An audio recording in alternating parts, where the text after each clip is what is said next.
गजा शहर पर नेतन्याहू के कब्जे के ऐलान के बाद हमास इजराइल के साथ एक बड़ी टक्कर के लिए तैयार है। अल अरेबिया की खबर के मुताबिक एक साबिक इजरायली जर्नल ने नेतन्याहू के गजा सिटी के प्लान को मौत के मुंह में जाने के बराबर बताया।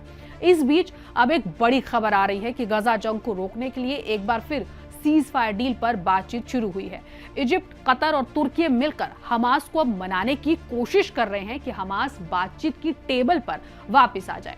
एक्सपर्ट का यह मानना है कि इजराइल खुफिया तौर पर सालिसों के जरिए हमास से डील करना चाहता है, क्योंकि पूरी दुनिया की तरफ से अकेला पड़ जाने के बाद नेतन्याहू को यह एहसास होना शुरू हो गया कि अगर उसने गजा में कब्जे की कार्रवाई शुरू की तो उसे हमास से करारी हार मिलेगी। नाजरीन, हमें ऐसा खदशा है कि सच्ची खबरें दिखाने में हमें जल्द ही चुनौतियों का सामना करना पड़ सकता है और हमारे YouTube चैनल तहजीब टीवी को टर्मिनेट भी किया जा सकता है। इसीलिए आपसे गुजारिश है कि हमारे नए चैनल जिसका नाम है तहजीब टीवी ऑफिशियल, आप उसे अभी सब्सक्राइब कर लें, ताकि अगर हमारा ओरिजिनल चैनल तहजीब टीवी किसी भी वक्त टर्मिनेट हो जाए तो आप आसानी से हमारे बैकअप चैनल से जुड़ सकें। हमारे नए चैनल तहजीब टीवी ऑफिशियल का लिंक डिस्क्रिप्शन में दिया गया है। शुक्रिया। तकरीबन 2 साल होने को आ रहे हैं और गजा में इजराइल की नाकेबंदी का सबसे बुरा नजारा बीते कुछ महीने से देखने को मिल रहा है। गजा को पूरी तरह वेस्टलैंड में तब्दील करने के बावजूद नेतन्याहू जंग रोकने को राजी नहीं है। मकसद एक है कि किसी तरह गजा वालों को गजा से बेदखल कर दिया जाए। यही वजह है कि इजराइल लगातार नस्लकुशी कर रहा है। अब इजराइल का अगला निशाना है गजा सिटी, जो कि हमास का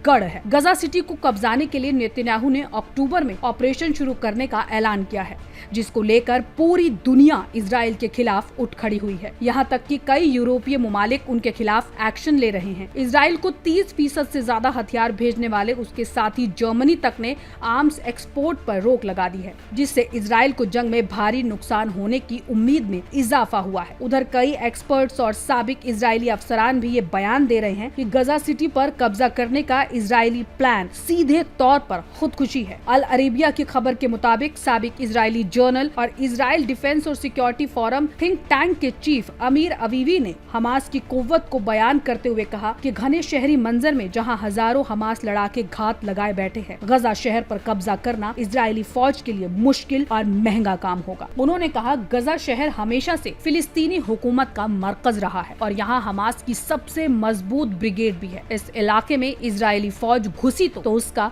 जिंदा वापस आना बेहद मुश्किल है। वहीं गजा शहर में हमास के लड़ाकों की ताकत और तादाद का जिक्र करते हुए साबिक इजरायली military intelligence officer Michael Milshtein ने कहा कि हमास की फौज में गजा शहर में 10,000 से 15,000 लड़ाके हो सकते हैं, जिनमें से कई नई भर्ती हुए हैं। उन्होंने आगे कहा कि हमास भी आने वाले वॉर के लिए खुद को तैयार कर रहा है। अगर ऐसा होता है तो वर्ल्ड वॉर 2 जैसी भयंकर जंग हो सकती है और सब कुछ खत्म हो सकता है। हमास कितना खतरनाक ग्रुप है, इसका अंदाजा इजरायली वजीर आजम नेतन्याहू को अच्छे से है। इसलिए वो परेशान है कि कैसे भी करके वो हमास को मना ले ताकि उसका मजीद नुकसान ना हो सके। रोया न्यूज की खबर के मुताबिक एक बार फिर हमास को मनाने की कोशिशें शुरू हो गई हैं और सीज फायर डील पर बातचीत का दौर शुरू कर दिया गया है। दरअसल इजिप्ट, कतर और तुर्की ने मिलकर हमास को फिर से बातचीत की टेबल पर वापस आने के लिए आवाज उठाई है, जिसके चलते हमास की सीनियर लीडर खलील अल हैया इजिप्ट के काहिरा में सीज फायर टॉक्स के लिए गए हैं। इस बीच एक्सपर्ट्स ने ये इम्कान जाहिर किए हैं कि ये मुमकिन है कि इजराइल अंदर खाने सालिसों के जरिए से बातचीत की टेबल पर वापस आना चाहता है, ताकि गजा सिटी में हमास के हाथों शिकस्त से बच सके और उसकी मजीद बेइज्जती ना हो।